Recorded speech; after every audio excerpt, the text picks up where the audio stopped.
Welcome back to another technical deep dive here in the debug zone. Today we're tackling a big question and breaking it down with insights from other users. Hopefully this clears up some misconceptions and helps you get the answer you need. So buckle up, stay a little curious, and let's jump right in.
And that's a wrap.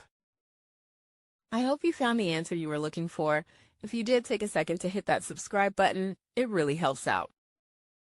And let me know in the comments which solution worked best for you. See you next time in the debug zone.